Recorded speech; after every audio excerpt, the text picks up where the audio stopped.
ধারে কাছে আসারই সাহস পেত না। ও দাদা, একটিবার খাঁচার দরজাটা খুলে দাও না দাদা। দাদা, ও দাদা, একটু সাহায্য করো দাদা। দয়া করে এই খাঁচার দরজাটা খুলে দাও দাদা। একটিবার খাঁচার দরজাটা খুলে দাও। তা বই কি, দরজাটা খুলে দি আর তুমি আমাদের মেরে তোমার পেট পুজো করো, তাই না? ও সবে আমি নেই। কেউ আমার কথা শুনছে না, সবাই ভয়ে পালাচ্ছে। কি যে করি কিছুই বুঝতে পারছি না। কেউ সাহায্য করছে না দেখে বাঘ নিরাশ হয়ে খাঁচার মধ্যে মনমরা হয়ে বসে রইল। এমন সময় সেখান দিয়ে এক ঠাকুরমশাই যাচ্ছিলেন। ঠাকুরমশাই, ঠাকুরমশাই, আপনার দুটি পায়ে পড়ি, আমাকে এই খাঁচা থেকে দয়া করে বার করে দিন। আমি সারা জীবন আপনার দাস হয়ে থাকব। আহারে, বাঘটি তো বড় লক্ষ্মী। নিশ্চয়ই বাঘের খুব কষ্ট হচ্ছে, তাই এত অনুরোধ করছে। ঠিক আছে, ঠিক আছে, দাঁড়াও, আমি দরজা খুলে দিচ্ছি। এই বলে ঠাকুরমশাই খাঁচার দরজা খুলে দিলেন। বাঘ খাঁচা থেকে বেরিয়ে এসে ঠাকুরমশাইকে বলে, ঠাকুরমশাই, আপনি কি বোকা! আমার খুব খিদে পেয়েছে, তাই তো আপনাকে আর ছাড়া যাবে না। আমি আপনাকে খাবই। অন্য কেউ হলে হয়তো ছুটে পালাতো, কিন্তু এই ঠাকুরমশাই ছুটতে জানতেন না। তাই তিনি ভারী ব্যস্ত হয়ে বললেন, এমন কথা তো কখনো শুনিনি। আমি তোমার এত বড় উপকার করলাম, আর তুমি বলছো কিনা আমাকেই খাবে? এমন কাজ কি কেউ কখনো করে? তাহলে তো কেউ কাউকে কোনো সাহায্যই করবে না। করবে বই কি ঠাকুর, সকলেই তো করে থাকে। না না না, তা কখনোই হয় না। চলো দেখি, তিনজন সাক্ষীকে জিজ্ঞেস করে দেখা যাক তারা কি বলে। আচ্ছা, চলুন। আপনি যা বলছেন, সাক্ষীরা যদি তাই বলে, তাহলে আমি আপনাকে ছেড়ে দেব। আর যদি তারা আমার কথা ঠিক বলে, তাহলে আপনাকে আমার পেটেই যেতে হবে। ঠিক আছে, চলো। এই বলে ঠাকুরমশাই আর বাঘ সাক্ষী খুঁজতে মাঠের দিকে গেলেন। দুই ক্ষেতের মাঝখানে খানিকটা মাটি উঁচু রেখে চাষিরা একটি সরু পথের মতো করে রেখে দেয়, তাকে বলে আল। ঠাকুরমশাই সেই আলকে দেখিয়ে বললেন, এই যে এই আল হলো আমার একজন সাক্ষী। ঠিক আছে, ওকেই জিজ্ঞাসা করুন ও কি বলে। ওহে ওহে বাবু আল, তুমি বলো দেখি, আমি যদি কারো ভালো করি, সে কি আমার উল্টে মন্দ করতে পারে? পারে বই কি ঠাকুরমশাই। এই আমাকে দিয়েই দেখুন না, দুই ক্ষেতের মাঝখানে আমি থাকি, তাতে তাদের কত উপকার হয়। একজনের জমি আর একজন নিয়ে যেতে পারে না, একজনের ক্ষেতের জল আর একজনের ক্ষেতে চলে যায় না। আমি তাদের এত উপকার করি, তবু হতভাগারা লাঙল দিয়ে আমাকে কেটে তাদের ক্ষেত বাড়িয়ে নেয়। শুনলেন তো ঠাকুর মশাই, ভালো করলে তার মন্দ কেউ করে কিনা। এই থামো থামো, আমার তো আরো দুজন সাক্ষী আছে। চলো চলো, আরো এগিয়ে যাই।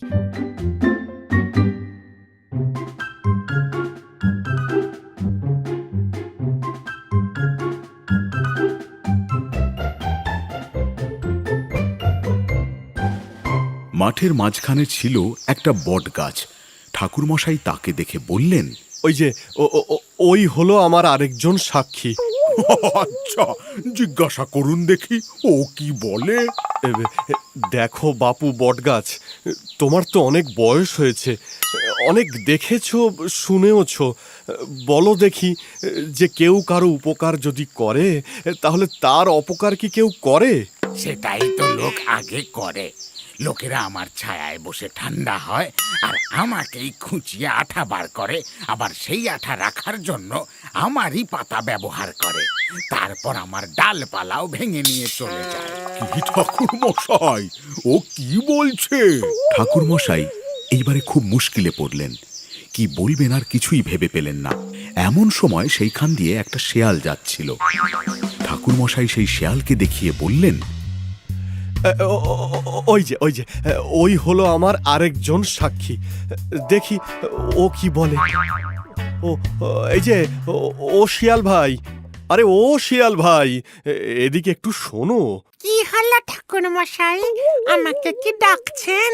আচ্ছা আচ্ছা, একটা জিনিস আমাকে একটু বলো তো, যে কেউ যদি কারো ভালো করে, তার কি মন্দ কেউ করে? কার কি ভালো কে করেছিল, আর কার কি মন্দ কে করেছে শুনলে তবে তো বলতে পারি। এই যে এই বাঘটা, ও খাঁচার ভিতরে ছিল, আর আমি ওই পথ দিয়ে যাচ্ছিলাম।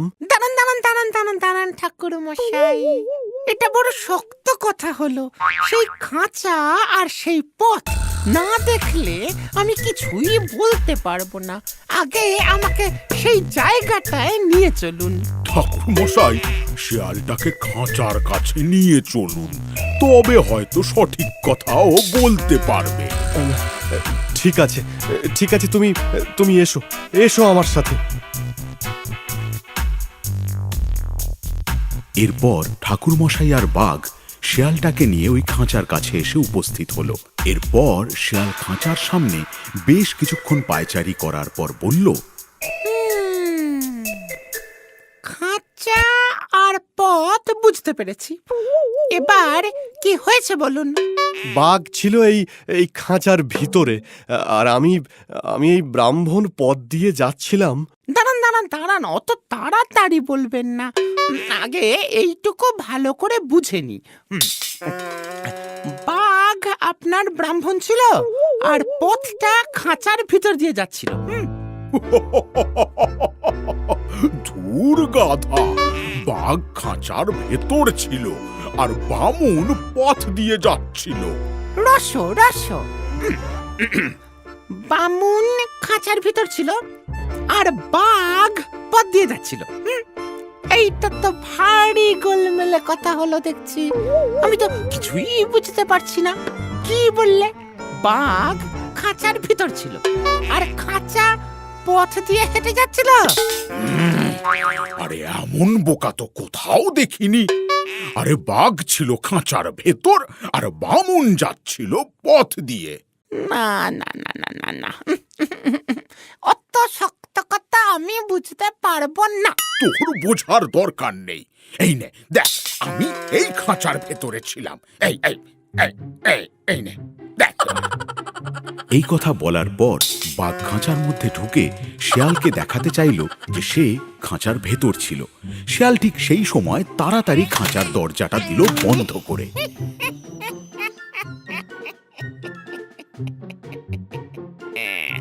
এবার আমি সব বুঝতে পেরেছি। তুমি যেমন খাঁচার মধ্যে ছিলে তেমনি থাকো, হ্যাঁ, আর বাইরে আসার কোনো প্রয়োজন নেই, বুঝলে? শেয়াল ভাই, ও শেয়াল ভাই, আমার ভুল হয়ে গেছে, আমাকে দয়া করে বার করো। আমি আর কোনোদিন ভুল করব না, আমাকে বার করো। ঠাকুর মশাই, আপনি আমাকে বার করুন, আপনার দুটি পায়ে পড়ি, দয়া করে আমাকে এখান থেকে বার করুন। আমি আপনার সাথে ইয়ার্কি করছিলাম, আমি সত্যি সত্যি কি আপনাকে খেতাম? না না না না, কখনোই না। ও ঠাকুর মশাই, ও শেয়াল মশাই, আমার কথাটা একটু দয়া করে শুনুন, আমি আর কোনোদিন ভুল করব না। একটু দয়া করুন, একটু সাহায্য করুন। উপকারীর যে অপকার করতে চায় তাকে কোনোদিন ক্ষমা করা উচিত নয়। তুমি আগে যেখানে ছিলে সেখানেই থাকো, আর কোনো কাকুতি মিনতি করো না, তাতে তোমার কোনো লাভ হবে না।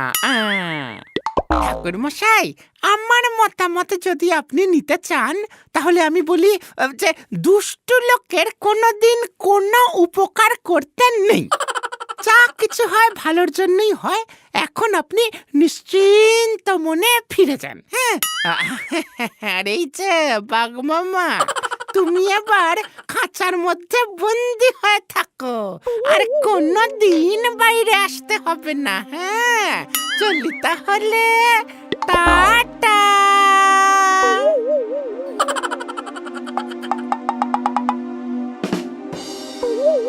ও ঠাকুর মশাই, ও সে